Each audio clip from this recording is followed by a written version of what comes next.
Hello everyone, welcome to my channel ಸಾಗುವ ಹಾದಿಯಲ್ಲಿ. ನೀವೆಲ್ಲರೂ ಹೇಗಿದ್ದೀರಾ? ನೀವೆಲ್ಲ ಚೆನ್ನಾಗಿದ್ದೀರಾ ಅಂತ ಭಾವಿಸ್ತಾ ನಾನು ನಿಮ್ಮನ್ನು ನನ್ನ ಚಾನಲ್ಗೆ ವೆಲ್ಕಮ್ ಮಾಡ್ಕೊತಿದ್ದೀನಿ. ನೀವೇನಾದರೂ ಫಸ್ಟ್ ಟೈಮ್ ನನ್ನ ವೀಡಿಯೋಸ್ ನೋಡ್ತಿದ್ರೆ ದಯವಿಟ್ಟು ನನ್ನ ಚಾನಲ್ ಸಬ್ಸ್ಕ್ರೈಬ್ ಆಗೋದನ್ನು ಮರಿಬೇಡಿ. ನಾನಿವತ್ತು ನಿಮಗೆ ರೆಸ್ಟೋರೆಂಟ್ ಸ್ಟೈಲಲ್ಲಿ ದಾಲ್ ತಡ್ಕ ಮಾಡೋದು ಹೇಗೆ ಅಂತ ಹೇಳ್ಕೊಡ್ತೀನಿ. ಮೊದಲಿಗೆ ನಿಮ್ಗೆ ಇಷ್ಟ ಆಗೋ ಅಂಥ ಯಾವುದಾದ್ರೂ 2 ಅಥವಾ 3 ಬಗೆಯ ದಾಲ್ ತಗೋಬೇಕು. ನಾನಿಲ್ಲಿ ಯೂಸ್ ಮಾಡಿರೋದು ಬೇಳೆ ಮತ್ತು ಹೆಸರುಬೇಳೆ. ಫಸ್ಟು ಬೇಳೆ ಮತ್ತು ಹೆಸರುಬೇಳೆನ ನಾನು ನೀರಿನಲ್ಲಿ ಚೆನ್ನಾಗಿ ತೊಳೆದು 3 ಅವರ್ಸು ನೀರಿನಲ್ಲಿ ನೆನೆ ಹಾಕಿಟ್ಟಿದ್ದೆ. ನೆನೆಸಿದ ನಂತರ ಅದು ಹೀಗೆ ಆಗಿದೆ. ದಾಲ್ ತಡ್ಕ ಮಾಡಲು ಬೇಕಾಗಿರೋ ಸಾಮಗ್ರಿಗಳನ್ನೆಲ್ಲ ನಾನೀಗಾಗಲೇ ಕಟ್ ಮಾಡಿ ಇಟ್ಕೊಂಡಿದ್ದೀನಿ ಮತ್ತು ಸಾಸಿವೆ ಜೀರಿಗೆ ಎಲ್ಲ ತೆಗೆದಿಟ್ಕೊಂಡಿದ್ದೀನಿ. ಬನ್ನಿ ಅದು ಯಾವುದೆಲ್ಲ ಅಂತ ಅಂದ್ಬಿಟ್ಟು ಒಂದು ಸಲ ನೋಡ್ಕೊಬರೋಣ. ನಾನಿಲ್ಲಿ 1 ಟೊಮ್ಯಾಟೊ ಕಟ್ ಮಾಡಿಟ್ಕೊಂಡಿದ್ದೀನಿ, 1 ಈರುಳ್ಳಿ ಕಟ್ ಮಾಡಿಟ್ಟಿದ್ದೀನಿ, ಹಾಗೆ ಕರಿಬೇವು ಮತ್ತು ಸಣ್ಣದಾಗಿ ಶುಂಠಿ ಮತ್ತು ಬೆಳ್ಳುಳ್ಳಿನ ಕಟ್ ಮಾಡಿಟ್ಟಿದ್ದೀನಿ. ಸ್ವಲ್ಪ ಕೊತ್ತಂಬರಿ ಸೊಪ್ಪು ಮತ್ತು 4 ಅಥವಾ 3 ಒಣಮೆಣ್ಸಿನ್ಕಾಯಿ ತೊಗೋಬೇಕು. ಹಾಗೆ ಅರಿಶಿನ, ಜೀರಿಗೆ, ಸಾಸಿವೆ, ಮೆಂತೆ ಮತ್ತು ಕೆಂಪು ಮೆಣಸಿನ್ಕಾಯಿ ಪುಡಿ ತೊಗೋಬೇಕು. ಇವಾಗ ದಾಲ್ ತಡ್ಕ ಮಾಡೋದಕ್ಕೆ ಸ್ಟಾರ್ಟ್ ಮಾಡೋಣ. ಮೊದಲಿಗೆ ಕುಕ್ಕರ್ನಲ್ಲಿ ಬೇಳೆ ಹಾಕಿ ಚೆನ್ನಾಗಿ ಬೇಯಿಸ್ಕೋಬೇಕು. 2 ವಿಷಲ್ ಬರೋಷ್ಟು ಬೇಯಿಸ್ಕೊತೀನಿ ನಾನು.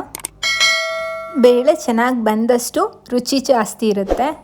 ಈಗ ಕಾದ ಬಾಣಲೆಗೆ ಎಣ್ಣೆ ಹಾಕಿ ನಂತರ ಸಾಸಿವೆ, ಜೀರಿಗೆ, ಮೆಂತೆ, ಕರಿಬೇವು, ಒಣಮೆಣ್ಸಿನ್ಕಾಯಿ, ಕಟ್ ಮಾಡಿಟ್ಟಿದ್ದಂಥ ಶುಂಠಿ, ಬೆಳ್ಳುಳ್ಳಿ ಹಾಕಿ ಇದು ಸ್ವಲ್ಪ ಫ್ರೈ ಆದ ನಂತರ ಈರುಳ್ಳಿ ಹಾಕಬೇಕು.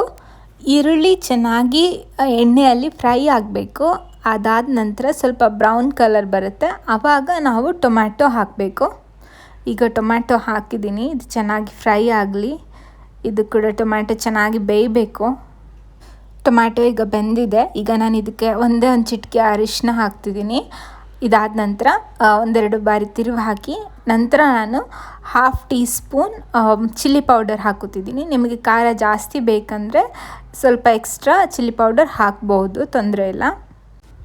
ಇದನ್ನೆಲ್ಲ ಚೆನ್ನಾಗಿ ಮಿಕ್ಸ್ ಮಾಡಿಬಿಟ್ಟು ಈಗ ನಾನು ಇದಕ್ಕೆ ದಾಲ್ ಹಾಕ್ತೀನಿ.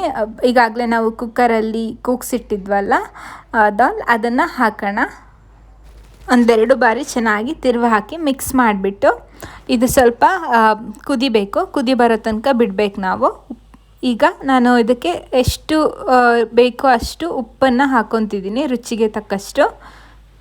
ಇವಾಗ ಇದನ್ನು ಒಂದು 5-6 ನಿಮಿಷ ತನಕ ಚೆನ್ನಾಗಿ ಕುದಿ ಬರೋ ಥರ ಬೇಯಲಿಕ್ಕೆ ಬಿಟ್ಬಿಡ್ತೀನಿ ನಾನು. ಹೀಗೆ ಬೇಯುವಾಗ ಒಂದು 5 ಮಿನಿಟ್ಸ್ ಆದ ನಂತರ ಇದಕ್ಕೆ 1/2 ಟೀ ಸ್ಪೂನ್ ತುಪ್ಪ ಹಾಕ್ಕೊತೀನಿ. ತುಪ್ಪ ಹಾಕೋದ್ರಿಂದ ಚೆನ್ನಾಗಿ ಫ್ಲೇವರ್ ಬರುತ್ತೆ ಮತ್ತು ಆರೋಗ್ಯಕ್ಕೂ ಕೂಡ ಒಳ್ಳೆಯದು. ಈಗ ದಾಲ್ ಚೆನ್ನಾಗಿ ಬೆಂದಿದೆ ಮತ್ತು ದಾಲ್ ತಡ್ಕ ಕೂಡ ಸವಿಯಲು ರೆಡಿಯಾಗಿದೆ. ನೋಡಿದ್ರಲ್ಲ ಫ್ರೆಂಡ್ಸ್, ಮನೆಯಲ್ಲೇ ರೆಸ್ಟೋರೆಂಟ್ ಸ್ಟೈಲಲ್ಲಿ ದಾಲ್ ತಡ್ಕ ಹೇಗೆ ಸಿಂಪಲ್ಲಾಗಿ ಮಾಡೋದಂತ. ಇದನ್ನು ನೀವು ಕೂಡ ನಿಮ್ಮ ಮನೆಯಲ್ಲಿ ಟ್ರೈ ಮಾಡಿ ಹಾಗೂ ಕಮೆಂಟ್ಸ್ ಮೂಲಕ ತಿಳಿಸಿ. ನನ್ನ ವಿಡಿಯೋ ನಿಮಗೆ ಇಷ್ಟ ಆಗಿದ್ದಲ್ಲಿ ಲೈಕ್ ಮಾಡಿ, ಶೇರ್ ಮಾಡಿ ಹಾಗೂ ನನ್ನ ಚಾನಲ್ ಸಬ್ಸ್ಕ್ರೈಬ್ ಮಾಡಿ. Thank you. ಮತ್ತೆ ಸಿಗೋಣ ಮುಂದಿನ ವಿಡಿಯೋದಲ್ಲಿ.